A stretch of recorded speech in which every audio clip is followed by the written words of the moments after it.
नमस्कार, VNM studio से मैं सोनल भारद्वाज आप सभी का स्वागत करती हूं। देश दुनिया शहर जिले की तमाम खबरें आप तक पहुंचाते रहेंगे, लेकिन आइए सबसे पहले नजर डालते हैं वीएनएम हेडलाइंस पर। देखते हैं क्या रही आज की खास खबरें। देश के अग्रणी खिलाड़ियों को दिए गए राष्ट्रीय खेल पुरस्कार। 26 खिलाड़ियों को अर्जुन, 5 कोच को द्रोणाचार्य पुरस्कार।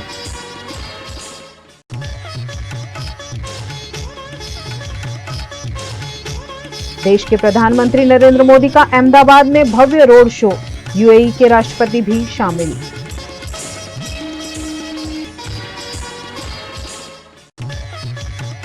और जमीन मुआवजे के लिए 20 साल से लड़ रहे हैं वडोदरा के किसान। रेलवे कर रहा है ब्रिज का निर्माण।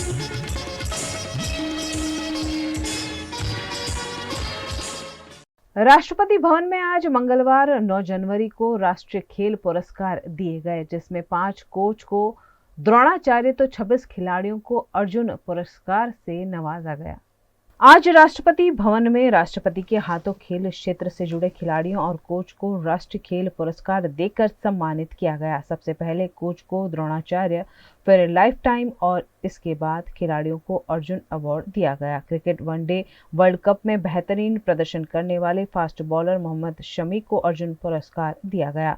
बैडमिंटन की स्टार जोड़ी सात्विक साईराज और चिराग शेट्टी को मेजर ध्यानचंद खेल रत्न पुरस्कार दिया गया। यह जोड़ी फिलहाल मलेशिया ओपन सुपर 1000 में खेल रही है, इसलिए सेरेमनी में शामिल नहीं हुई। अर्जुन अवार्ड विनर्स में 33 साल के तेज गेंदबाज मोहम्मद शमी ने वनडे वर्ल्ड कप में शानदार प्रदर्शन किया था, जहां भारत फाइनल में ऑस्ट्रेलिया से हारकर उपविजेता रही।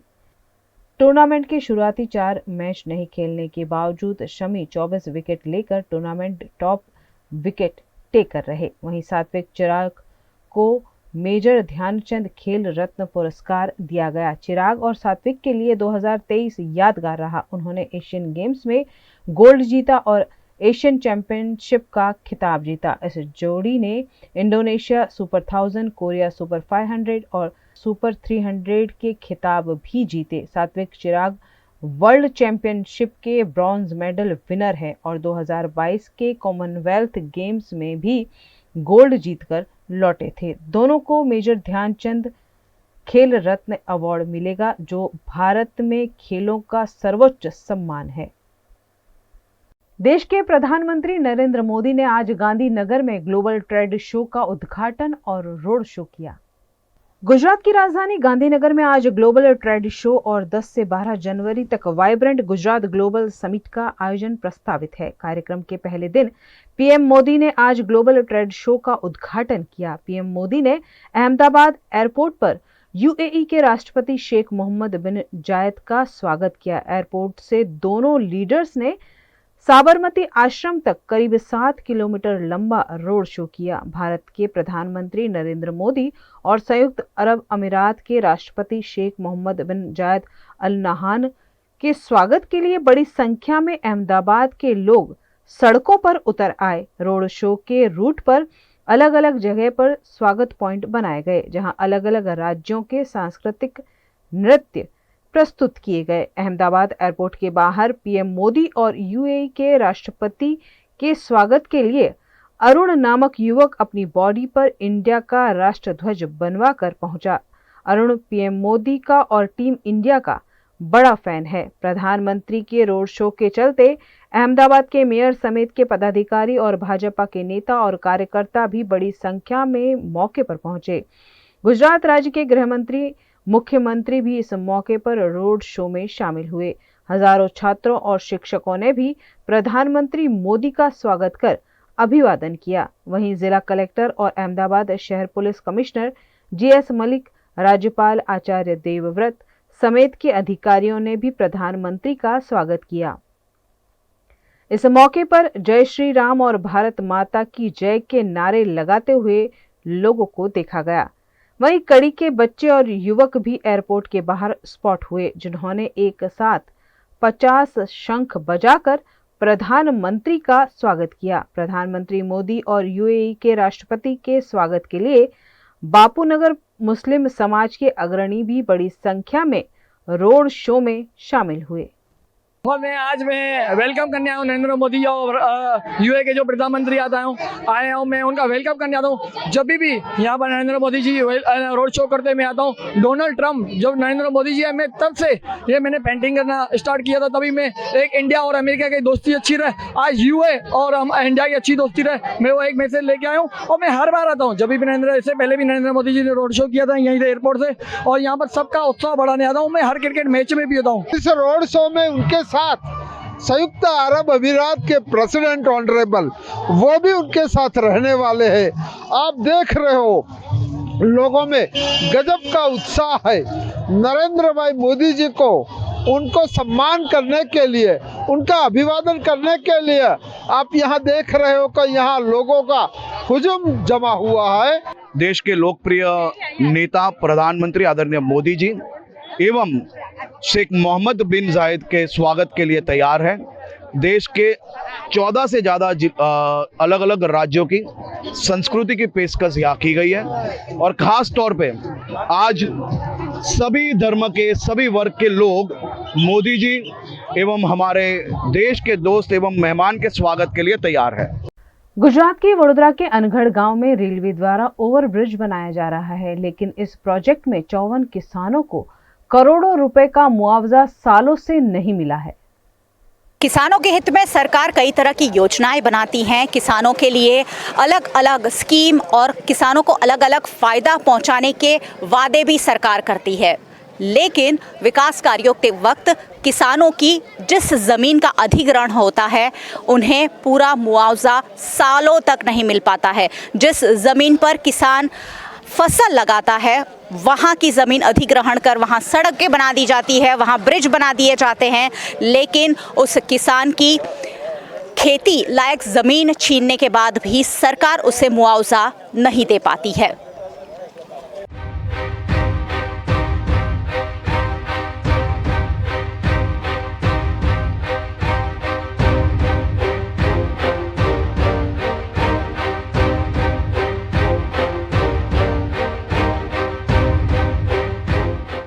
ये तस्वीरें जो आपने देखी वो गुजरात के वडोदरा शहर के तालुका में आने वाले अनगढ़ से कोटना जाने वाले सड़क पर रेलवे ओवरब्रिज बन रहा है वहाँ की है। सालों पहले यहाँ किसानों को ज़्यादा लालच देकर उनकी ज़मीन अधिग्रहण कर ली गई और अब सालों तक किसान लड़ते जा रहे हैं, लेकिन उनके बकाया 10 करोड़ रुपए चुकाने के लिए सरकार तैयार नहीं है। बार बार इस पर आवाज़ उठाई गई, कोर्ट में केस किया गया, किसान कोर्ट में केस जीत भी गए।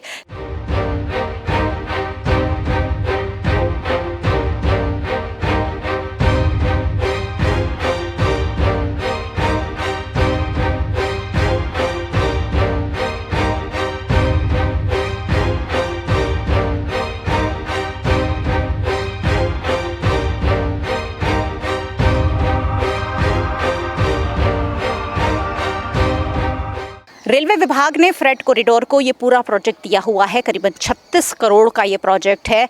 करोड़ों रुपए से प्रोजेक्ट तो बनकर तैयार हो रहा है, लेकिन गरीब किसान जिसकी ज़मीन गई है उसका पैसा देने के लिए ये अधिकारी और ये रेलवे विभाग तैयार नहीं है।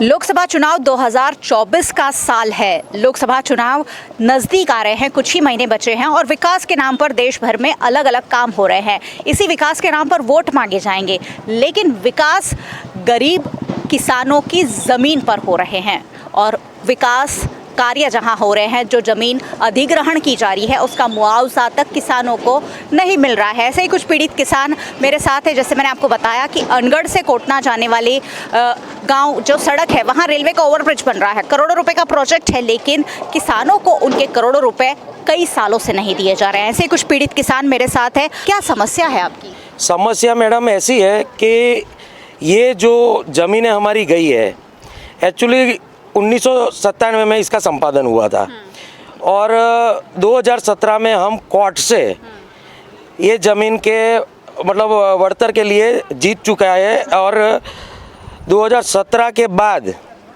ना ये पैसे के लिए गवर्नमेंट ने कोई हमारे को नोटिस किया है किसी को, ना किसी को मतलब इस पे ध्यान गया है, ना कोई नेता का ध्यान गया है।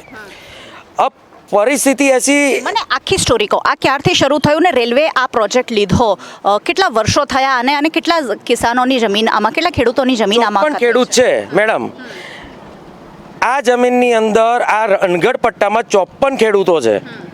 આ પૈસા છે આરઓબી વિભાગે આપવાના।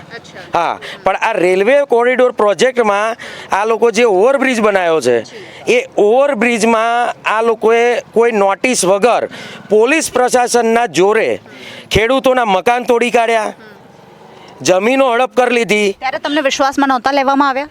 ના, અમને ખાલી એક આશ્વાસન પૂરતું આ લોકોએ જાણ કરી હતી બધાને ભેગા કરીને કે અમે તમને, આ બીજા મહિનાની વાત છે, ફેબ્રુઆરી 2023, કે આશ્વાસન આપવામાં આવ્યું કે તમને 2-3 મહિનામાં અમે વળતર ચૂકવી દઈશું। ત્યાર પછી લગભગ 8-9 મહિના થઈ જવાય મેડમ। અમે જ્યારે પણ આ સંપાદન અધિકારી ત્યાં અમે જઈએ છીએ તો એ કદાચ બહાર નીકળી જાય, પાછલા બારણેથી નીકળી જાય। એસપી પટેલ સાહેબ છે, જેને અમે કાલે રજૂઆત કરવા ગયા હતા, એક ચિઠ્ઠી લખીને આપી છે કે અમે કાલે, તમે કોઈ એક્શન નહીં લો તો અમે કાલે આ કામ બંધ કરાવશું। અને અમે તો હવે પોલીસ આવશે તો અમે અમારા બૈરા છોકરા સાથે જેલ ભરો આંદોલનમાં જોડાયા છે અને જેલમાં જવાના। પણ આ વસ્તુનું નિરાકરણ આજે આવવું જોઈએ। જે ખેડૂતોનું મકાન તૂટી ગયું છે મેડમ, એને પૈસા નહીં મળ્યા, એ રહેશે કઈ? જેના ધંધા આજે એક આટા ચક્કી છે, એ આજે 36 કરોડનો પ્રોજેક્ટ એલએનટીનો છે, એલએનટીના લોકો પૈસા આપે છે, તો અમારા ખેડૂતોના અનગઢ પટ્ટાના 54 ખેડૂતોને 9 કરોડ 85 લાખ જેવી રકમ આ લોકો આપી નહીં શકતા। આ લોકો 1.5 મહિનામાં કામ બંધ કરીને જતા રહેશે। સંપાદન અધિકારી ઓફિસમાં જો અમને આજે જવાબ ના આપતો હોય તો શું ગેરંટી છે કે આ બ્રિજ બની ગયા પછી આ લોકો અમને હાથ મૂકવા દેશે? આ લોકો અમને જવાબ નહીં આપે। અને આ અનગઢ એટલે આ ગામને આ લોકો અનગઢ એટલે બીજી બધી બહુ રીતે કહેવામાં આવે છે, અભણ તરીકે બી આ લોકો અમને સમજી રહ્યા છે। આ લોકોના ક્વોલિફાઈ એન્જિનિયર, ક્વોલિફાઈ સર્વેયર બધા ફેલ છે। જમીનો અમારી લઈ લીધી, અહીંયા 2 નંબર એવા બતાવું, જે જમીન સ્થળ ઉપર એમને લઈ લીધી છે, ખેડૂતને પોલીસ પ્રશાસનનું જોર બતાવ્યું, સ્થળ પર જમીન લઈ લીધી છે, નકશામાં જમીન બોલતી નથી, જમીનની નકલમાં સંપાદન કર્યું નથી, વળતર આપ્યું નથી અને વળતરનો કોઈ પ્રકારનો કોઈ લેટર નથી। એ ખેડૂતને અમારે એટલે એના માટે સ્પેશિયલ વકીલ રોકીને અલગથી લડવાનું, અમારે અલગથી લડવાનું, એટલે આ અમને આ લોકો શું સમજાવે છે? અમે આ બધા પ્રશ્નો અમારા નહીં ઉકેલાય ત્યાં સુધી અમે કામ ચાલુ નહીં થવા દઈએ। અને જો પોલીસ પ્રશાસનનું જોર આવશે તો અમે અમારા ટાબર સાથે, છોકરાઓ બૈરા સાથે કાયદેસર જેલમાં જઈશું। એમાં કોઈ બે રાય નથી। અમારે આનું રિઝલ્ટ આજે જ જોઈએ। सालों से ये किसान लड़ रहे हैं और अब यहाँ तक आ गए हैं कि बीवी बच्चों को लेकर अगर जेल में जाना पड़ा तो जाएंगे, लेकिन इस रेलवे ओवरब्रिज के काम को आगे नहीं बढ़ने देंगे, क्योंकि 80% जितना काम खत्म हो गया है और हो सकता है कुछ ही महीनों में इसे पूरा कर दिया जाए और मुआवजा जो करोड़ों रुपए बाकी, करीबन 10 करोड़ रुपए बाकी हैं, वो बाकी ही रह जाए। मैडम, આ એમના એન્જિનિયર, એક્ઝિક્યુટિવ એન્જિનિયરનો લેટર છે, કલેક્ટરશ્રીને આપણે રવાના કર્યો છે મેડમ। આમાં એમને સ્પષ્ટ લખ્યું છે, જુઓ મેડમ, હાલ તારીખ 31/12/2023 સુધીમાં વળતર ખેડૂતોને મળે એવી ભલામણ કરીએ છીએ, પણ એના નામ પર છે 0 અને અધિકારી જવાબ આપવા ઊભા જ નથી રહેતા। નથી અધિકારીઓ એમની ઓફિસમાં અમને જોઈને ઊભા રહેતા। એમના કારકુનો એમ કહે છે કે અવાજ નહીં કરવાનો, એટલે ખેડૂતોએ એમની જમીન ગુમાવી અને અમારે અવાજ નહીં કરવાનો। આ કેવી સરકાર? એ વખતે તમને શું વાયદા કરવામાં આવ્યા હતા? આ ચોથા 5મા વાયદામાં લેખિત આપ્યું છે। બાકી ફેબ્રુઆરી 2023 થી આ લોકોએ 2 મહિનામાં મળશે, 3 મહિનામાં મળશે એમ કરીને 12મો મહિનો લાવી દીધો। આ એમની ડેટ મેડમ પૂરી થઈ ગઈ। હવે અમે કામ નથી કરવા દેવાના। એ પોલીસ પ્રશાસનનું જોર કરશે તો અમે સામૂહિક અમારા પોતાના સાધનો, ટ્રેક્ટરો લઈ અને પોલીસ સ્ટેશન પહોંચશું, જેલમાં મૂકશે તો જેલમાં જઈશું અને પાછા આવશું, પણ કામ તો અમે અટકાવશું ને અટકાવશું જ। પૈસા મળે નહીં ત્યાં સુધી અમે કામ નહીં કરવા દઈએ। કાકા, તમારે શું કહેવું છે? તમારા કેટલા પૈસા બાકી છે? 28 લાખ રૂપિયા છે। તમારી કેટલી જમીન હતી અને ત્યાં તમે શું કરતા હતા? જમીન ખેડીએ અમે, ખેતી કરતા હતા। ખેતી લાયક જમીન હતી?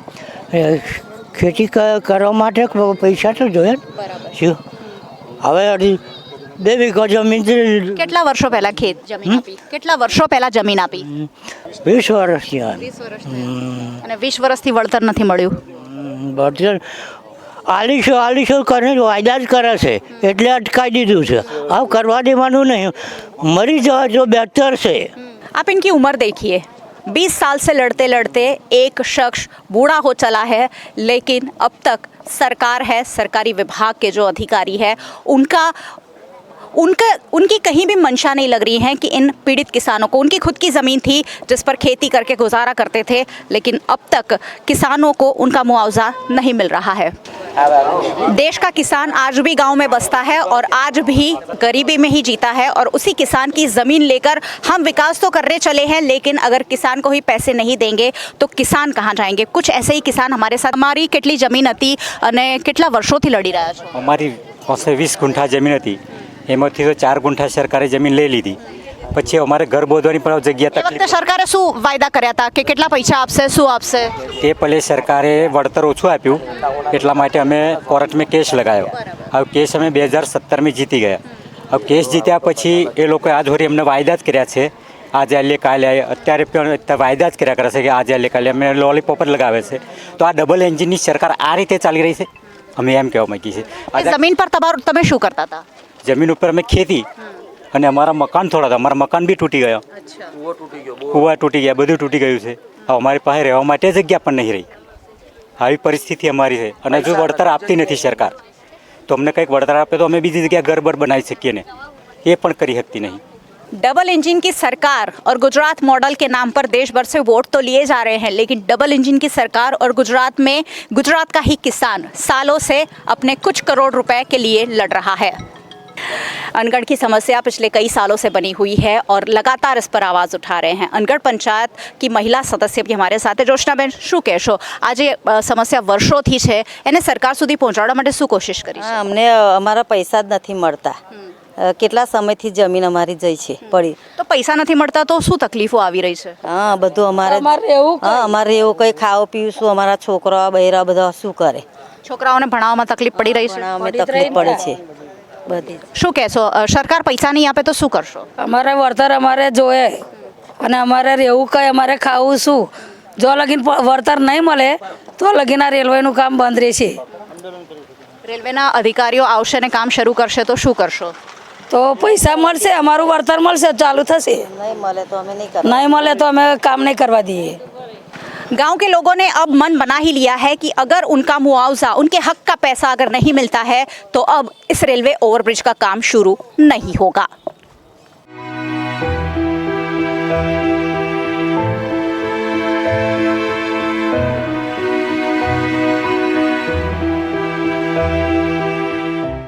अनगढ़ गांव के करीबन 54 किसान जो सालों पहले अपनी ज़मीन सरकार को दे चुके हैं रेलवे ओवरब्रिज बनाने के लिए, रेलवे विभाग इस पर ब्रिज बना रहा है और ये ब्रिज बनाने में करीबन 10 करोड़ रुपए सालों से बाकी है। और ये पीड़ित किसान अपनी समस्या बार बार पहुंचाने की कोशिश कर रहे हैं अधिकारियों तक, लेकिन अधिकारियों के बहरे कान पर कोई सुनवाई नहीं हो रही है। एक और पीड़ित ऐसे ही किसान मेरे साथ है। શું કહેવા માંગો છો? મારી 7.5 વીઘા જમીન ગઈ છે, અત્યારે એક બી રૂપિયો આલ્યો નહીં. એટલે અને લેટરો લખીને થઈ ગઈ કે 7.5 વીઘા જમીનની એ વખતે શું કિંમત હતી અને આજે શું કિંમત? એ વખત 5 રૂપિયા હતી સ્ક્વેર મીટરે, અત્યારે કેટલી? અત્યારે તો 400 રૂપિયા સ્ક્વેર ફૂટનો ભાવ ચાલે છે, તો 200 રૂપિયા લેવા તૈયાર છે. તો એ 200 રૂપિયા બી સરકાર ચૂકવવા તૈયાર નહીં. શું હતું એ જમીન પર તમારું? અમારો બધા જ પાક થાય, તમાકુ, બાજરી, બધું જ. અને હવે એ જમીન તો અત્યારે રોડ થઈ ગયો, હવે શું પાકવાનું? પણ પછી શું કામ શરૂ કર્યું? એ તો રોડ બની ગયો. નહીં, પછી તમે અમે કોર્ટમાં કેસ કર્યો. 2000 જજમેન્ટની કોપી જો 2018માં જજમેન્ટની કોપી, 2018માં કેસ જીત્યા, જજમેન્ટની કોપી આવી ગઈ. 2023માં અને પીઆઈ સાહેબ, જાડેજા સાહેબ હતા, એમને મધ્યસ્થી કરી કે 1 મહિનાના અંદર પૈસા આપી દઈશું. તો આજે એના બી 7 મહિના થઈ ગયા, તો બી કોઈ પૈસા આપતો નહીં. તો પૈસા ચૂકવવા મારે તારીખો જ લેવાની. હવે પરિવારના ભરણ પોષણ માટે શું કરો છો? કશું નહીં, શું કરવાના? મરચું શાક લાવીને ખાઈએ, વ્યાજે લાવીએ પૈસા. વાઘોડિયાના જે વિધાયક છે ધર્મેન્દ્રસિંહ બાપુ, એમણે પણ વચ્ચે મધ્યસ્થી કરીને ફરી એકવાર કામ શરૂ કરાયું હતું. એ વખતે શું થયું હતું? હા, એમને મધ્યસ્થી કરી હતી પણ કશું થયું નહીં. ऐसे बहुत सारे किसान हैं। बीच में भी एक बार ये मसला उठा था और तब वाघोड़िया के विधायक धर्मेंद्र सिंह वाघेला ने ये मुद्दा उठाया था और ब्रिज बनाने वाली कंपनी और किसानों के बीच मध्यस्थी भी की थी कि जल्द से जल्द इन किसानों को मुआवजा दिया जाए। उस बात को भी कई महीने हो चुके हैं, कोर्ट से सारे डॉक्यूमेंट भी दिए जा चुके हैं, लेकिन अब तक कहीं भी मुआवजे की बात नहीं हो रही है। इसलिए वाघोड़िया के विधायक धर्मेंद्र सिंह वाघेला फिर एक बार कल जिला कलेक्टर AB गौर से भी मिले हैं और अगर अब ये काम नहीं होगा, मुआवजा किसानों को नहीं मिलेगा, तो उन्होंने ये काम रोकने तक की बात कही है। वडोदरा तालुका के अनगढ़ गांव से कोटना जाने वाले सड़क पर रेलवे ओवरब्रिज बनाया जा रहा है और फ्रेट कॉरिडोर को ये काम दिया गया है। 80% कार्यवाही पूरी हो गई है, लेकिन अभी भी कई किसानों को मुआवजा नहीं मिला है, जिस पर वाघोड़िया के विधायक धर्मेंद्र सिंह वाघेला ने प्रशासन का भी ध्यानाकर्षण कराया है। धर्मेंद्र सिंह बापू हमारे साथ है।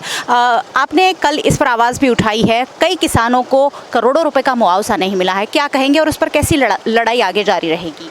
54 किसानों को मुआवजा मिला नहीं है। पहले भी मैं मध्यस्थी हुआ था, किसानों को समझा करके काम चालू करवाया था। उस टाइम इन लोगों ने बताया था कि भाई एक कोर्ट की कुछ मैटर है, वो पता के हम 20 दिन के अंदर इनको मुआवजा दे देंगे। अगर कोर्ट का जो भी आप एक ऑर्डर लाना था वो लेके आ जाओ, फिर 20 दिन में हम उनको मुआवजा दे देंगे। कोर्ट में से जो भी लाना था वो कागज़ भी इनको सबमिट कर दिया। वो सबमिट करने के बाद 6 महीने में 80% ब्रिज का काम पूरा होने के बावजूद भी फार्मरों को मुआवजा नहीं मिला है। काफ़ी नाराज़गी है, काफ़ी आक्रोश है। इसीलिए मैंने कल कलेक्टर साहब को रजूआत की थी कि भाई हमारे फार्मर को जल्दी आप मुआवजा दो, नहीं तो फिर हमें काम आपका रोकना पड़ेगा। कलेक्टर की ओर से क्या आश्वासन दिया गया है? कलेक्टर ने मुझे बताया है कि भाई आज मैं पूरी टीम को बुला के कहाँ पर ये आपका मुआवजा अटका है और जो भी संबंधित अधिकारी है उसको बुला के मैं बोल दूंगा कि भाई जल्दी से जल्दी खेडूत को मुआवजा दिया जाए। करीब 80% काम पूरा हो गया और कुछ ही महीनों में ये पूरा हो जाएगा। अगर मुआवजा अभी भी किसानों को नहीं मिलेगा तो आगे क्या कदम होगा? नहीं, हम आगे काम ब्रिज का रोक देंगे और मुझे आश्वासन दिया है और मुझे विश्वास भी है कि मेरी रजूआत से खेडूतों को 2-4 दिन में मुआवजा मिल जाना चाहिए। अगर नहीं मिला तो फिर आंदोलन जारी रहेगा। यह है वाघोड़िया के विधायक धर्मेंद्र सिंह वाघेला जो कह रहे हैं कि अगर किसानों को मुआवजा नहीं मिलता है, क्योंकि करोड़ों रुपए बाकी है, तो आंदोलन जारी रहेगा और ब्रिज निर्माण का काम रोक दिया जाएगा।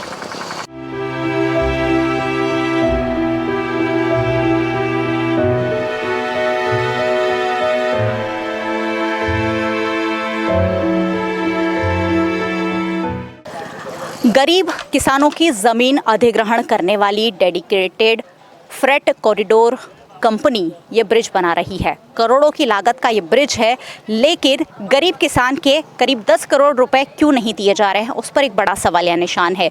ये किसान अब जान पर बनाए हैं। आज सुबह सुबह ही उन्होंने फिर एक बार काम रुकवा दिया है। पहले भी कई बार काम रुका है, लेकिन किसी ना किसी तरीके से काम शुरू किया गया है। लेकिन अब किसानों ने ये तय कर लिया है कि अब ये काम नहीं होने देंगे। आज सुबह ही उन्होंने अधिकारियों को, कर्मचारियों को यहाँ से भगा दिया है। अनगढ़ से कोटना जाने वाली ये पूरी सड़क जहाँ रेलवे ओवरब्रिज बन रहा है, लेकिन किसानों के करोड़ों रुपए नहीं चुकाए गए हैं, इसलिए ये काम फिर एक बार खटाई में है। अब कंपनी क्या किसानों को मुआवजा देती है कि नहीं, उस पर ज़रूर हमारी नज़र रहेगी। सहयोगी भरत राजपूत के साथ मयूरिका, VNM TV के लिए।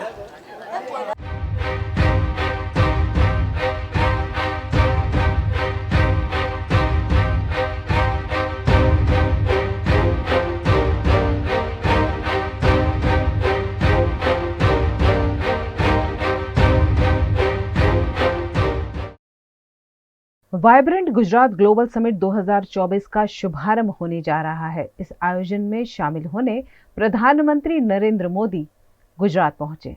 वाइब्रेंट गुजरात ग्लोबल समिट 2024 का प्रारंभ कल से होने जा रहा है। आज 9 जनवरी को ग्लोबल ट्रेड शो और 10 से 12 जनवरी तक गुजरात ग्लोबल वाइब्रेंट समिट आयोजित की गई है, जिसके चलते प्रधानमंत्री नरेंद्र मोदी 3 दिन के गुजरात दौरे पर है।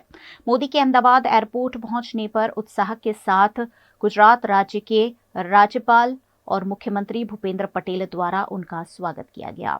इस मौके पर भाजपा के गुजरात अध्यक्ष CR पाटिल, प्रोटोकॉल मंत्री जगदीश विश्वकर्मा, अहमदाबाद की मेयर प्रतिभा जैन, अहमदाबाद के पुलिस कमिश्नर GS मलिक और अन्य गणमान्य भी उपस्थित रहे। वाइब्रेंट गुजरात ग्लोबल समिट 2024 के चलते गुजरात की राजधानी गांधीनगर को खूबसूरत दुल्हन के रूप में सजाया गया है। कार्यक्रम के मुख्य स्थल महात्मा Mandir, Dandi Kutir, GIFT City, hotel Leela, state emergency operation centre, GIFT City circle, Udyog Bhavan सहित विभिन्न सरकारी कार्यालयों को रंग बिरंगी मून लाइट से सजा दिया गया है। अलग अलग थीम पर रोशनी करते हुए लेजर लाइट से उसमें रंग भरा गया है। ये खूबसूरत नज़ारे लोगों में आकर्षण का केंद्र भी बन रहे हैं।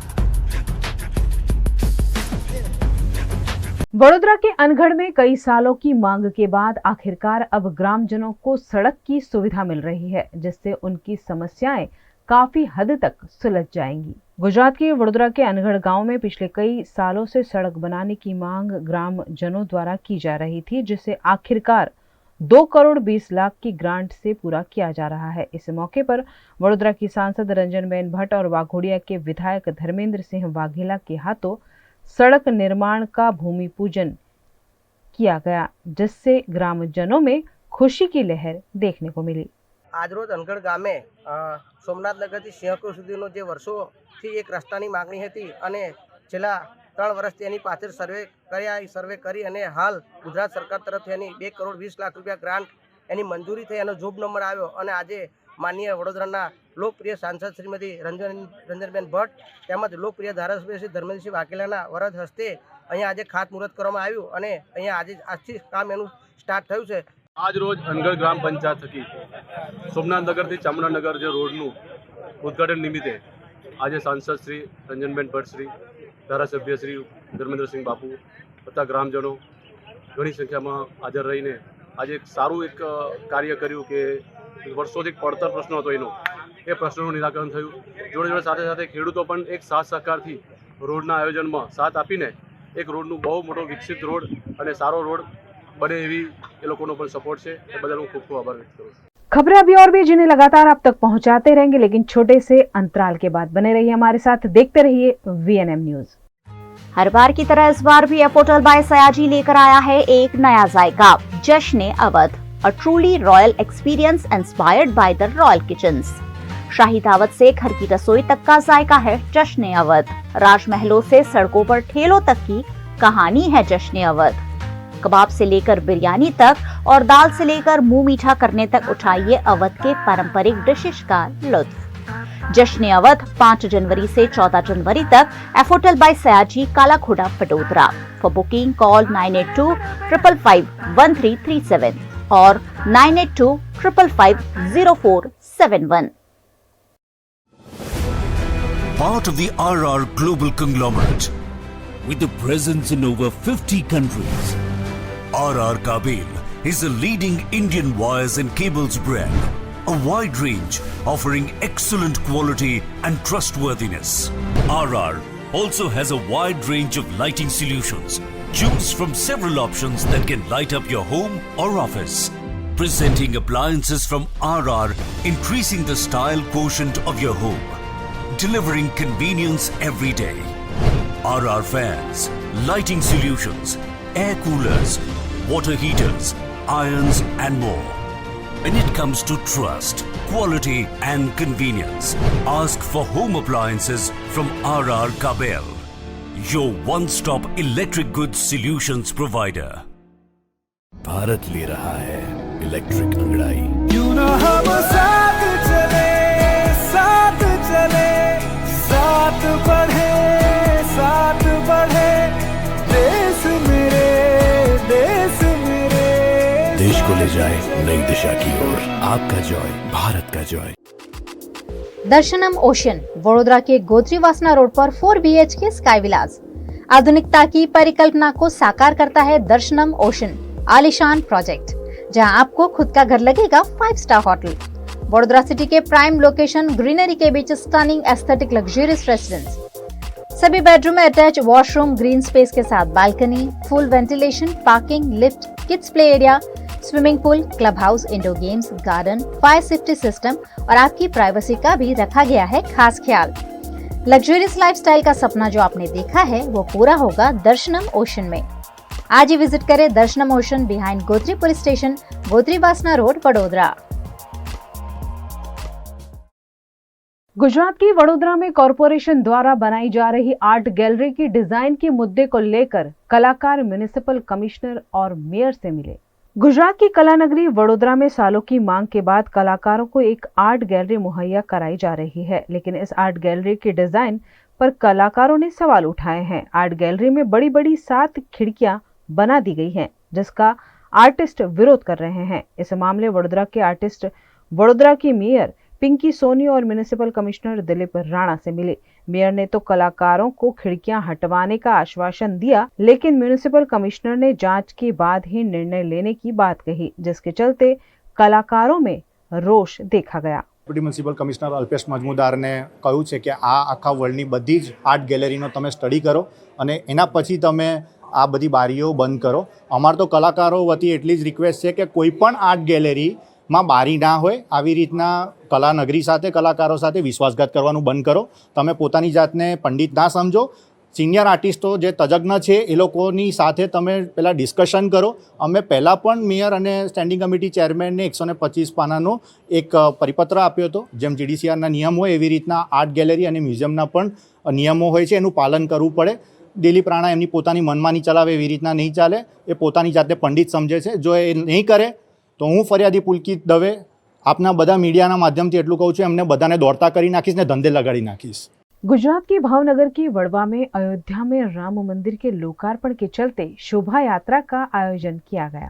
22 जनवरी को अयोध्या में राम मंदिर का लोकार्पण होने जा रहा है, जिसके चलते श्री राम जन्मभूमि तीर्थ क्षेत्र द्वारा आमंत्रण के तौर पर देश भर में अक्षत कलश भेजे गए हैं, जिसके चलते भावनगर के वडवा में राम भक्तों द्वारा शोभा यात्रा का आयोजन किया गया। यह शोभा यात्रा श्री कामनाथ महादेव मंदिर से शुरू की गई। इस यात्रा के दौरान घर घर आमंत्रण पत्रिका का वितरण किया गया। इस शोभा यात्रा में भक्तों ने पूरे आनंद से भाग लिया। शोभा यात्रा में विश्व हिंदू परिषद के प्रतिनिधि भी शामिल हुए। आगामी 20, 21 और 22 को होने वाले आयोजनों के बारे में कामनाथ महादेव मंदिर के पंडित द्वारा जानकारी दी गई। शोभा यात्रा के चलते पूरा इलाका राममय हो गया। गुजरात सरकार ने आरोपियों के साथ मिली भगत कर बिल्किस बानो के 11 दोषियों को रिहा कर दिया था, लेकिन अब सुप्रीम कोर्ट द्वारा निर्णय बदल दिए जाने से बिल्किस बानो के गांव में जश्न मनाया गया।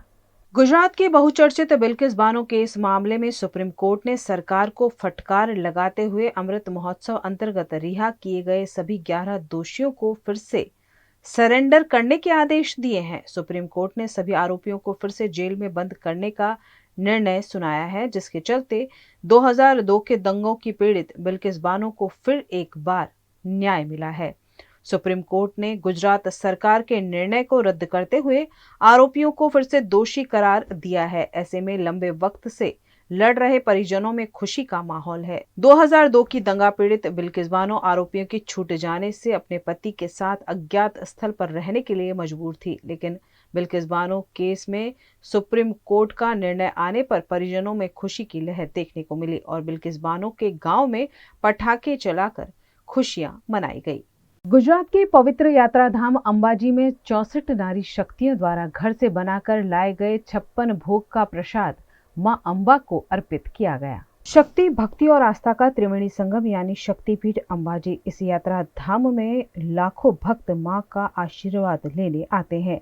आज अंबाजी में गुजरात के अलग अलग जिलों और 11 शहरों से 64 नारी शक्ति अपने घर से 56 भोग का प्रसाद बनाकर मां अंबा को भोग लगाने पहुंची। इस मौके पर मां अंबा के स्वर्ण शिखर पर ध्वज भी चढ़ाया गया। इसे 56 भोग का प्रसाद अंबाजी आने वाले दर्शनार्थियों को प्रसाद के रूप में बांटा गया। अंबाजी के चाचर चौक में 64 नारी शक्ति द्वारा ट्रेडिशनल वस्त्र धारण कर गरबा का आनंद भी लिया गया, जिसके चलते अंबाजी मंदिर का चाचर चौक भक्तिमय हो गया। भारत देश के प्रधानमंत्री और यूएई अध्यक्ष के रोड शो से पहले राज्य के गृह मंत्री हर्ष संघवी ने खुद शो के रूट का निरीक्षण किया। देश के प्रधानमंत्री नरेंद्र मोदी 3 दिवसीय गुजरात दौरे पर हैं। इस दौरान उन्होंने आज ट्रेड शो का उद्घाटन किया और कल वाइब्रेंट ग्लोबल समिट का भी उद्घाटन करेंगे। इस मौके पर प्रधानमंत्री के रोड शो का भी आयोजन किया गया, जिसमें सुरक्षा की चाक चौबंद व्यवस्था की गई। प्रधानमंत्री और यूएई अध्यक्ष के आगमन से पहले ही लोग उनके स्वागत के लिए मौके पर पहुंच गए। यहाँ जगह जगह सांस्कृतिक नृत्य समेत के कई आयोजन किए गए। इस पूरी सड़क पर पुलिस का चुस्त बंदोबस्त देखने को मिला। खुद गुजरात के गृह मंत्री हर्ष संघवी ने इस सुरक्षा व्यवस्था का जायजा लिया।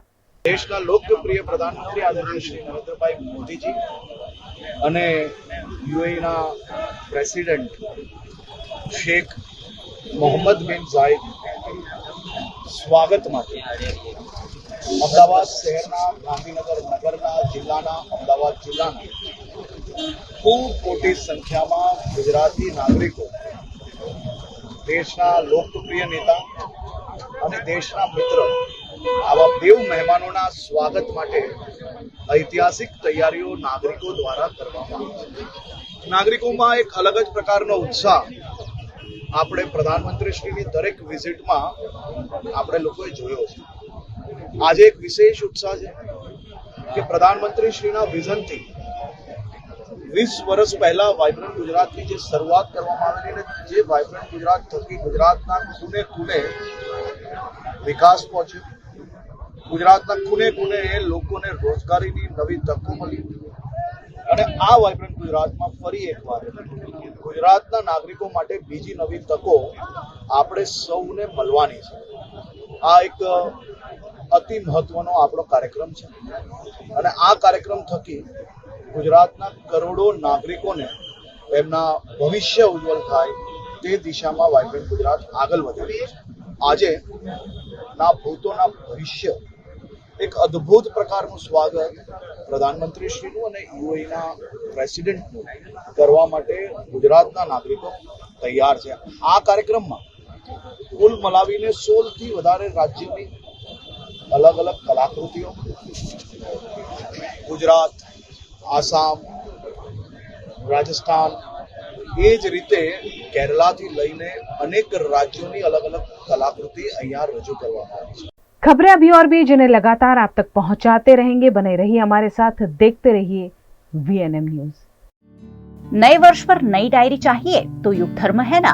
हर कलर्स, डिजाइन्स और हर वर्क के लिए डायरीज का वाइड कलेक्शन। व्यापारी से लेकर बिजनेसमैन तक, स्टूडेंट से लेकर हाउसवाइफ तक, हर किसी के लिए उनकी जरूरतों के मुताबिक की डायरी। दुकानों से लेकर कॉर्पोरेट सेक्टर तक पसंद की जाती है युग धर्म की डायरीज। डायरीज के साथ साथ हर तरह की स्टेशनरी, फाइल्स, फोल्डर्स भी युग धर्म में अवेलेबल। वडोदरा के काला घोड़ा, गेंडा सर्कल, अकोटा, मकरपुरा GIDC, मांडवी और निजामपुरा में है युग धर्म के ब्रांचेस। युग धर्म स्टेशनरी 6 गार्डन व्यू कॉम्प्लेक्स, काला घोड़ा सर्कल, सयाजीगंज, वडोदरा। वडोदरा के शोर शराबे से दूर पंचवटी के लीजियर एली रेस्टोरेंट एंड बैंक्वेट में शुद्ध शाकाहारी खाने का लुत्फ उठाइए, क्योंकि यहाँ हर डिश है खास। इतना ही नहीं, यहाँ प्योर जैन फूड भी अवेलेबल। 50 से 350 लोगों की कैपेसिटी वाले वेल इंटीरियर बैंक्वेट हॉल के साथ रूम फैसिलिटी, ब्राइडल मेकअप और स्टेज डेकोरेशन की भी सुविधा।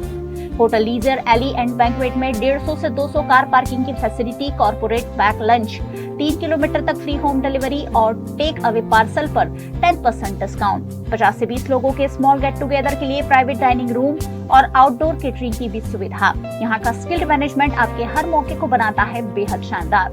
कोतरीगुड़ा सर्कल पर जल्द शुरू हो रहा है take away counter. Leisure Alley restaurant and banquet, Aura Square, Panchavati road, Korba, Vadodara. Mana hotels and resort. Rajasthan में उदयपुर, रणकपुर को करना हो एक्सप्लोर या उत्तराखंड में ऋषिकेश में करनी हो धार्मिक यात्रा, माना होटल्स आपके स्टे को बनाएंगे हमेशा के लिए यादगार। राजस्थान के ऐतिहासिक विरासत के बीच माना होटल्स का कंफर्टेबल स्टे आपको कराएगा अद्भुत अनुभूति। माना होटल्स के लग्जरियस प्रीमियम रूम्स और विलास है बेहद शानदार। ऋषिकेश की वादियों में माना होटल्स का होम स्टे देता है शानदार घर का feel. Next time plan your holidays with माना होटल्स। कॉन्टैक्ट 8107888800।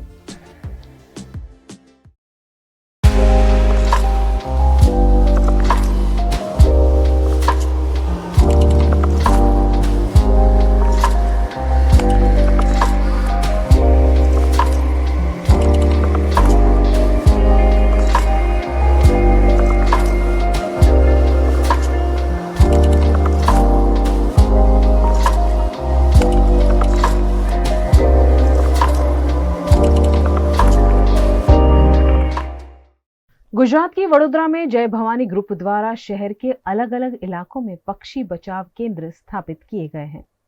उत्तरायण में अब चंद ही दिन बाकी हैं। इस मौके पर शहरवासी उत्साह से पतंगोत्सव मनाते हैं। दूर दूर से लोग वडोदरा शहर में मकर संक्रांति मनाने आते हैं, लेकिन मकर संक्रांति के दौरान उड़ाई जाने वाली पतंग की डोर से पक्षियों को काफी नुकसान होता है। पतंग की डोर में पक्षियों के पंख फंस जाने से पक्षी घायल हो जाते हैं। इन पक्षियों की मदद करने के लिए भाजपा अग्रणी और जय भवानी ग्रुप के प्रमुख राजूभाई ठक्कर और सामाजिक कार्यकर्ता विपुल चौहान द्वारा एक खूबसूरत पहल की गई है। इस पहल के तहत घायल हुए पक्षियों की देखभाल के लिए, पक्षियों की रक्षा के लिए शहर के अलग अलग इलाकों में पक्षी बचाव केंद्र शुरू किए गए हैं।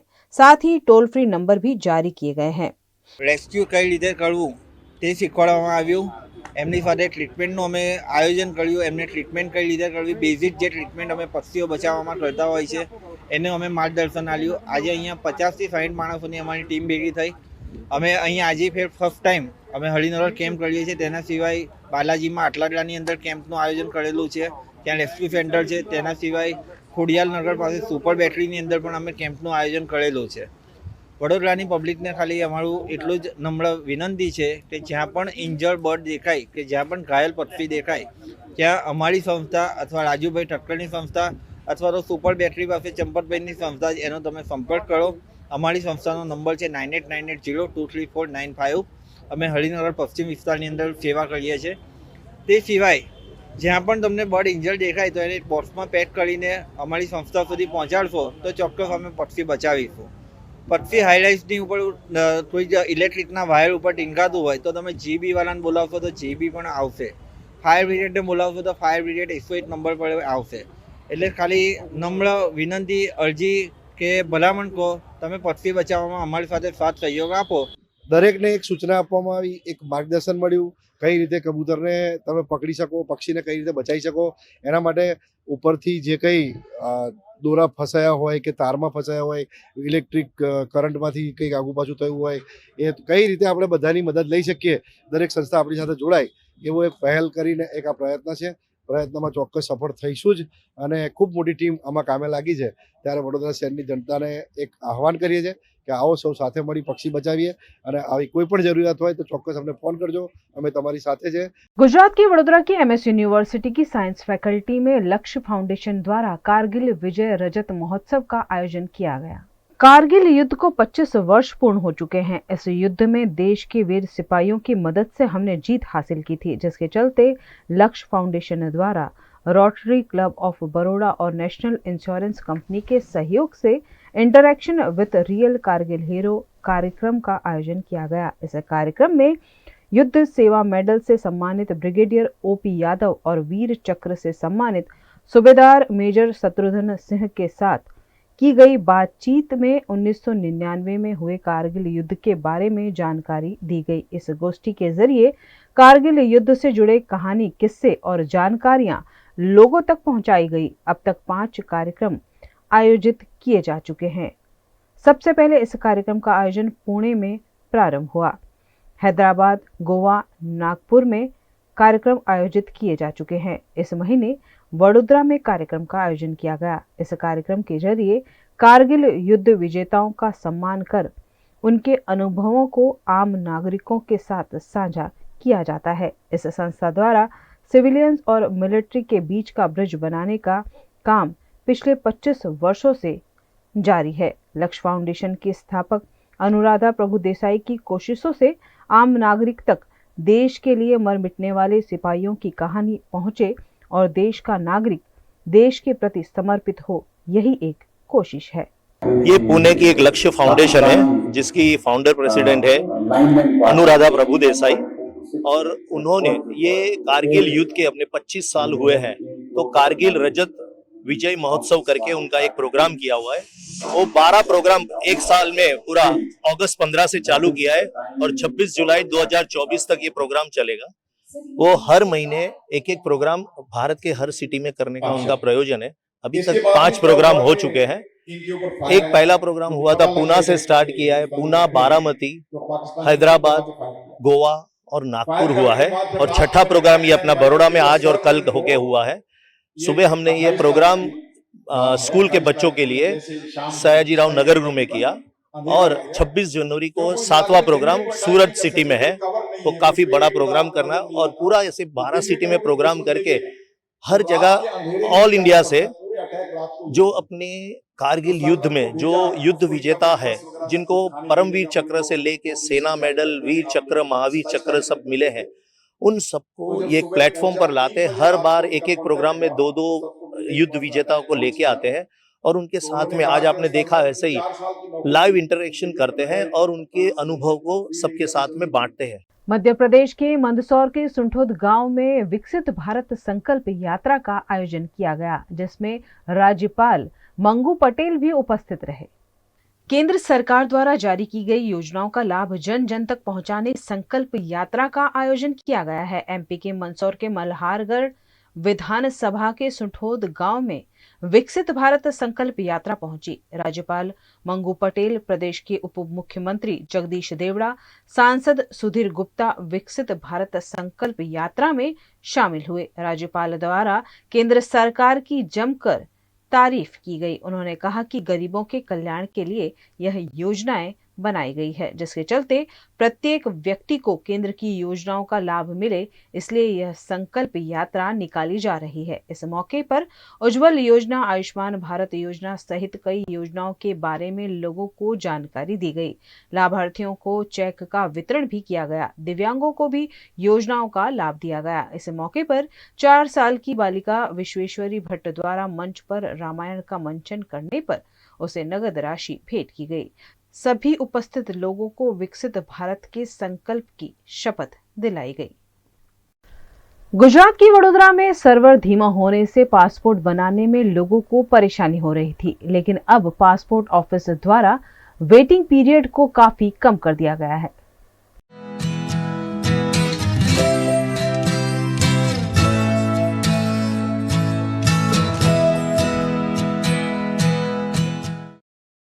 गुजरात के वडोदरा शहर में पासपोर्ट बनवाने के लिए निज़ामपुरा में पासपोर्ट सेवा केंद्र बनाया गया है, जहां पिछले कई दिनों से लंबी लंबी कतारें लगने की खबरें सामने आ रही थी।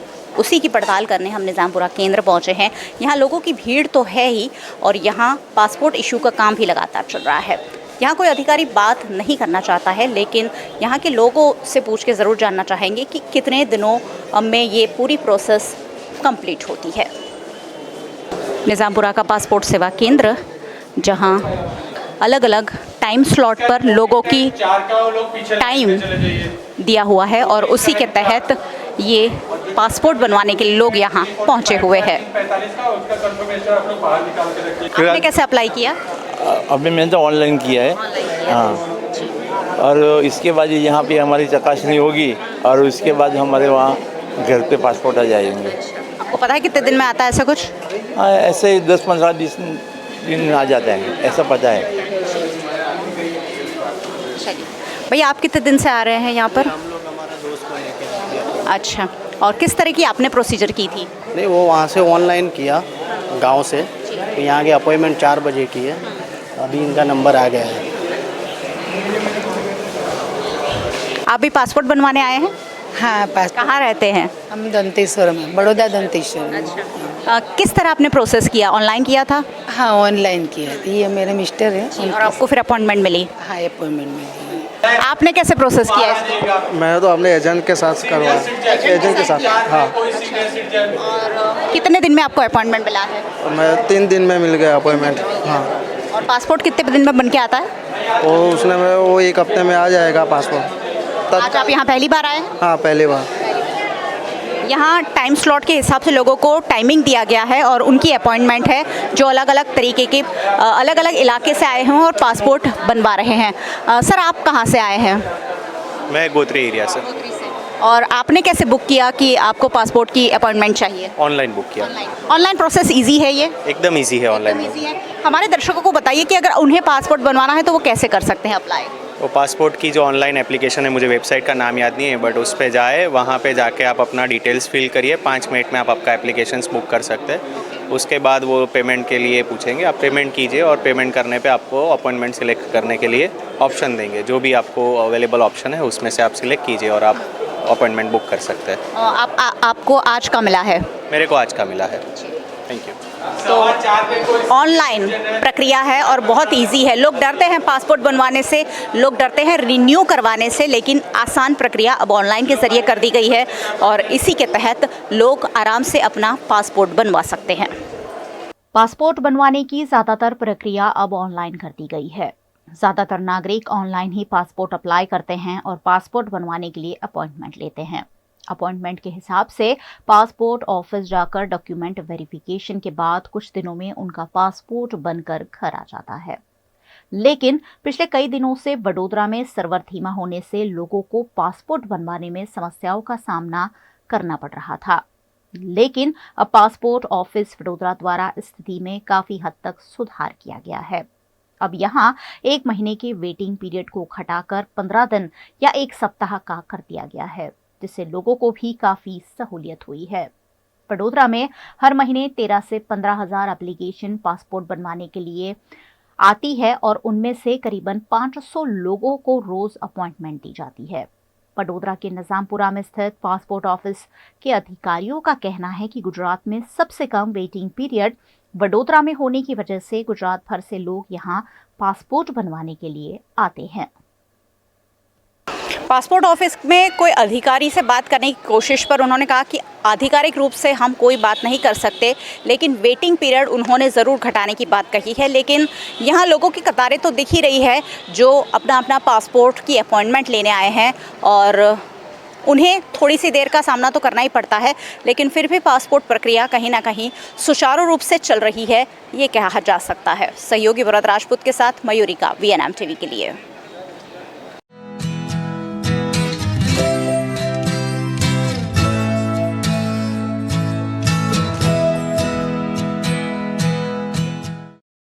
गुजरात के वडोदरा के वारसिया में स्थित हरि सेवा ईश्वरीबाई बख्शाणी इंग्लिश एकेडमी स्कूल के वार्षिकोत्सव में कई प्रस्तुतियां दी गई।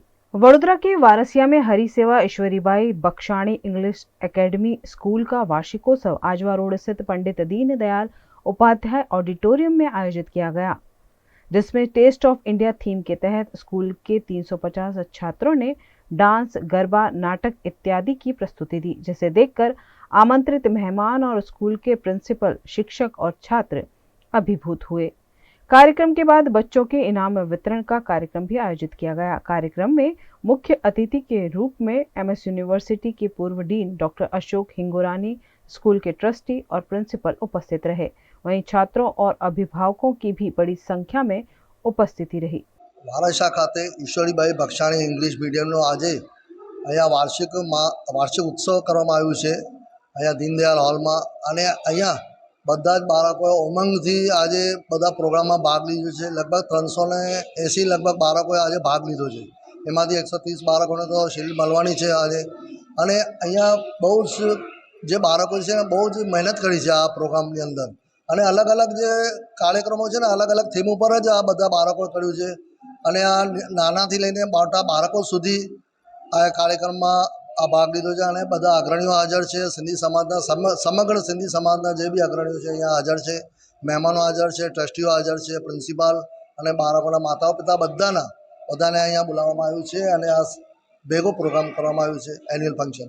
એમાં 380 બાળકોએ ડાન્સમાં અલગ અલગ ભાગ લીધો છે અને પેરેન્ટોને એ લોકોને સન્મુખ કરી નાખ્યા પોતાના ડાન્સથી અને 130 બાળકોને સ્કૂલ તરફથી અમે લોકોએ પ્રોત્સાહિત તરીકે ઇનામ વિતરણ કર્યું છે। मैं हरिशेवा स्कूल से हूँ। हमारा आज पार्टिसिपेट है, मतलब एनुअल फंक्शन होता है, ये हमारा 57th एनुअल फंक्शन है। हम लोग यहाँ पे हर साल मतलब करते हैं और यहाँ पे सब डांस करते हैं, बहुत सारे सॉन्ग है और हमारी थीम है इंडियन कल्चर के ऊपर टेस्ट। वडोदरा महानगर सेवा सदन द्वारा रेस्टोरेशन की गई महाराजा सयाजीराव गायकवाड़ की प्रतिमा का अनावरण किया गया। वडोदरा महानगर सेवा सदन द्वारा 19.70 लाख के खर्च से रेस्टोरेशन की गई सयाजी सर्कल स्थित महाराजा सर सयाजीराव गायकवाड़ की प्रतिमा का अनावरण मेयर पिंकी सोनी द्वारा किया गया। इस अनावरण के मौके पर Prince Fateh Singh Rao Gaekwad, deputy mayor चिराग बारोट, स्थायी समिति के अध्यक्ष डॉक्टर शीतल मिस्त्री, म्यूनिसिपल कमिश्नर दिलीप राणा, सांस्कृतिक समिति की अध्यक्षा वर्षा व्यास, विधायक योगेश पटेल, शासक पक्ष के नेता मनोज पटेल, दंडक शैलेश पटेल और नगर सेवक बड़ी संख्या में उपस्थित रहे। वडोदरा शहर में जगह जगह स्थापित की गई मूर्तियों का वीएमसी द्वारा समय समय पर रेस्टोरेशन किया जाता है। इसी कार्यवाही के चलते महाराजा सयाजीराव गायकवाड़ की प्रतिमा का पुनः स्थापन किया गया। श्रीमंत महाराजा सयाजीराव गायकवाड़ वडोदराना एवा शासक हता के जेमणे वडोदरा माटे जे कार्यो कर्या छे ए भूलाय एवा नथी अने एमनी प्रतिमा ज्यारे स्थापित थई त्यारबाद घणा वर्षो सुधी आ मेટલની प्रतिमा हती એટલે એના ઉપર વાતાવરણની અસરથી એ ગ્રીન કલરની થઈ ગયેલી, પરંતુ વડોદરા કોર્પોરેશને આમાં કાર્યવાહી કરી અને અત્યારે ફરી નવા જેવી પ્રતિમા કરી છે, એનું આજે અનાવરણ હતું।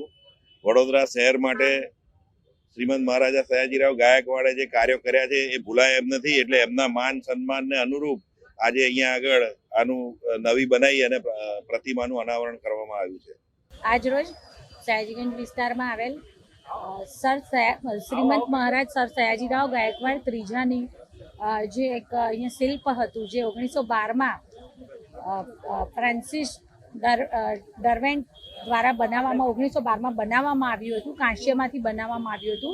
જે શિલ્પ વર્ષોથી અહીં અડીખમ છે ને વડોદરાનું એક કાલાઘોડા તરીકે આ કાલાઘોડા પર શ્રીમંત મહારાજા સવાર છે એવી જે આ શિલ્પની અહીંયા સ્થાપના કરવામાં આવી હતી અને આજે આ વિસ્તારને પણ કાલાઘોડાના નામથી જ ઓળખવામાં આવે છે।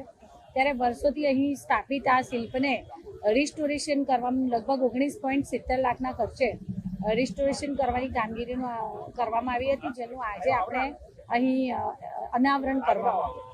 गुजरात के वडोदरा के एमएस यूनिवर्सिटी पेविलियन पर एसएसजी अस्पताल के फिजियोथेरेपिस्ट के तौर पर अभ्यास करते विद्यार्थियों के लिए स्पोर्ट्स वीक का आयोजन किया गया। सर्दियों के शुरू होते ही लोग अपने स्वास्थ्य को बेहतर बनाने के लिए विभिन्न एक्सरसाइज को अपने जीवन में शामिल करते हैं। इसी तरह एसएसजी अस्पताल में फिजियोथेरेपिस्ट के तौर पर अभ्यास करते लगभग 500 विद्यार्थियों द्वारा खुद स्वस्थ रहेंगे तो अन्य को स्वस्थ रख पाएंगे सूत्र के साथ हर वर्ष की तरह इस वर्ष भी स्पोर्ट्स वीक का आयोजन किया गया। स्पोर्ट्स वीक के आयोजन के दूसरे दिन स्टूडेंट और प्रोफेसरों द्वारा क्रिकेट, बैडमिंटन, वॉलीबॉल और कैरम जैसे खेलों में भाग लिया गया। इस कार्यक्रम के समापन पर विजेता स्टूडेंट्स को ट्रॉफी, शील्ड और प्रमाण पत्र देकर सम्मानित किया जाएगा। 200 થી 250 લોકો જે સ્ટુડન્ટ છે અને સ્ટાફ છે બધા પાર્ટિસિપેટ કરે છે અને જોડે રમે છે, જેમાં અમે ક્રિકેટ રાખેલી છે, વોલીબોલ છે, બેડમિન્ટન છે, ટેબલ ટેનિસ છે અને રનિંગ પણ છે। આ વખતે ટોટલ એવી 7 ગેમ અમે ઇવેન્ટ રાખી છે આ વખતે અને અમારા સ્ટાફ અને જે ઓર્ગેનાઇઝ છે બધાનો ફૂલ સપોર્ટ છે અને અમે ખૂબ બધા સાથે મળીને એન્જોય બી કરીએ છીએ આ ગેમ્સને। અમે અમારા કોલેજના સ્કેડ્યુલમાંથી અમારો ટાઈમ કાઢીએ છીએ અને એક વીકનું સ્પોર્ટ્સ વીક આયોજન કર્યો છે અને એમાં બધા જ કોલેજના બધા જ સ્ટુડન્ટ્સ હોય છે અને એ ઓર્ગેનાઇઝ અમે લોકો જ કરીએ છીએ અને એમાં અમારા ટ્યુટર્સ ને અમારા પ્રોફેસર્સનું ગાઈડન્સ હોય છે ને એનાથી આટલા 4-5 દિવસ બધી ગેમ્સ ચાલશે અને બધાને એના લીધેથી કમ્યુનિકેશન સ્કિલ્સ બી વધે, બધી રીતે સ્કિલ્સ ડેવલપમેન્ટ બી થશે એના લીધે। એટલે આ બધું અમે દર વર્ષે આયોજન રાખીએ જ છે। આ 5 દિવસનું આયોજન છે ને ફ્રાઈડે સુધી રહેશે। गुजरात के टूरिज्म को बढ़ावा देने और संस्कृति के आदान प्रदान के आशय से विश्व के 8वें अजूबे स्टैच्यू ऑफ यूनिटी पर अंतर्राष्ट्रीय पतंग महोत्सव आयोजित किया गया। गुजरात में इन दिनों लगातार अंतर्राष्ट्रीय पतंग महोत्सव के आयोजन हो रहे हैं। अहमदाबाद और वडोदरा के बाद आज एकता नगर में स्टैच्यू ऑफ यूनिटी पर भी अंतर्राष्ट्रीय पतंग महोत्सव का आयोजन किया गया, जिसमें देश विदेश के पतंगबाजों की अलग अलग पतंग और उनके करतबों को देखने वाले सभी मंत्र मुग्ध हुए। स्टैच्यू ऑफ यूनिटी परिसर में आयोजित पतंग महोत्सव के दौरान नर्मदा डैम साइट का सुंदर आसमानी नजारा रंग बिरंगी पतंगों से भर गया। एक और गुलाबी ठंड और दूसरी ओर पतंगबाजी और गरबे के ताल के त्रिवेणी संगम के साथ यहाँ माहौल काफी रंगीन देखने को मिला। अंतर्राष्ट्रीय पतंग महोत्सव में 17 देश के 32 और भारत के 17 पतंगबाजों ने अलग अलग रंगों और आकार के पतंग आसमान में उड़ाए। इस मौके पर एनिमेशन श्रेणी के प्रसिद्ध कार्टून और एरोडायनेमिक पतंग आकर्षण का केंद्र बनी, जिसमें मिनी ड्रैगन और राम भगवान के चित्र समेत के पतंग आसमान में उड़ते हुए देखने को मिले।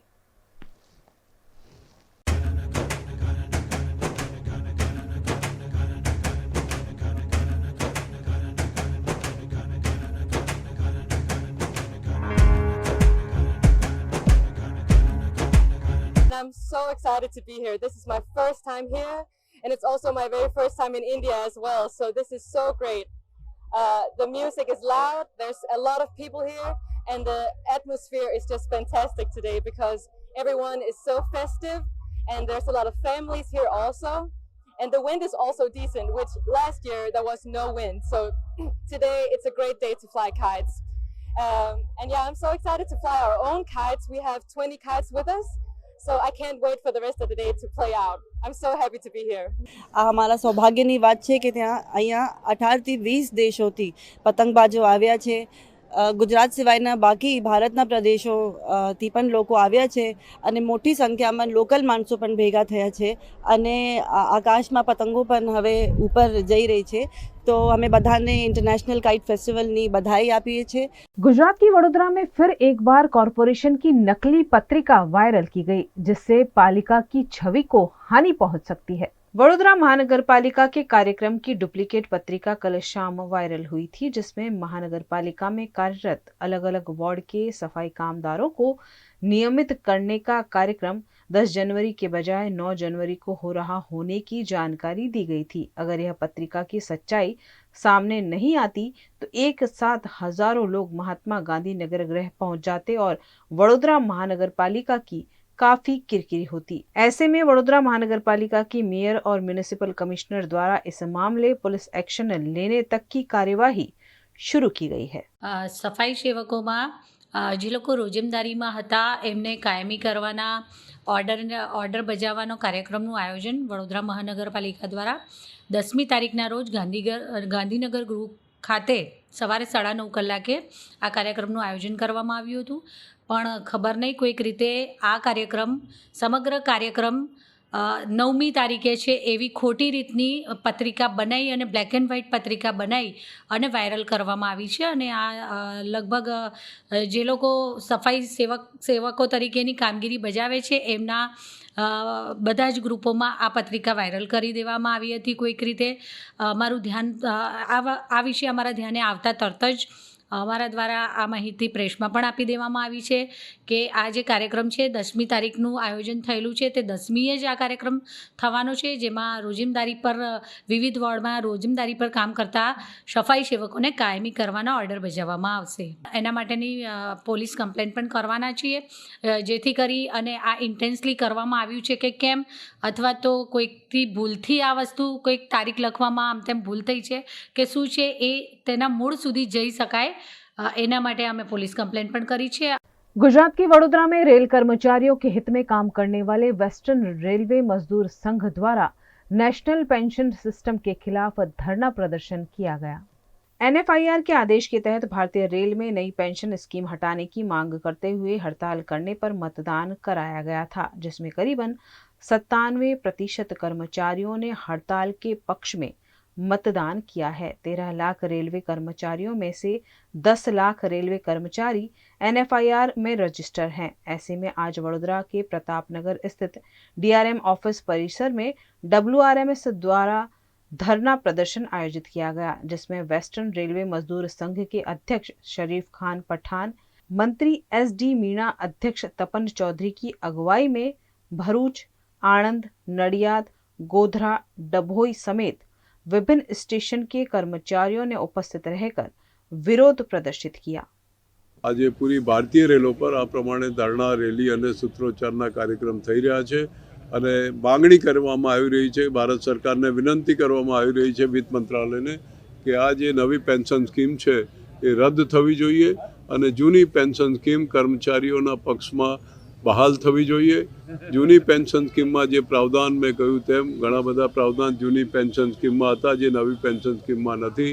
કર્મચારી એના પરિવારની સુરક્ષા, રિટાયરમેન્ટ પછી કર્મચારીના સાથે એને વિધવા છોકરી હોય કે એના બાળકો હોય કે ડાયવર્સી ડોટર હોય તો એમની બધાની જિમ્મેદારી કર્મચારીઓના માથે આવી પડે છે, તો તેને એમનું ભરણ પોષણ પર કર્મચારી કરતા હોય છે।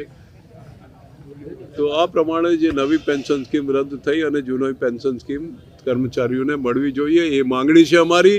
21 અને 22 ડિસેમ્બરે અમે લોકોએ ગુપ્ત મતદાન કરાવડાયું, સાથી કાબર અને મારા આદેશના હિસાબે અમે લોકોએ ગુપ્ત મતદાન કરાવડાયું પૂરી વેસ્ટર્ન રેલવેમાં અને પૂરી ભારતીય રેલો પર રાઘવૈયા સાહેબના આદેશથી ગુપ્ત મતદાન થયું। કર્મચારીઓને પૂછવામાં આવ્યું કે આ પેન્શન સ્કીમ રદ થવી જોઈએ કે નહીં, એના માટે આપ આપનું ગુપ્ત મતદાન કરો। સિક્રેટ બેલેટ કરવામાં આવ્યું, જગ્યાએ જગ્યાએ અમે લોકોએ બેલેટ બોક્સીસ, બેલેટ મૂકીને અમે મતદાન કરાવડાયું।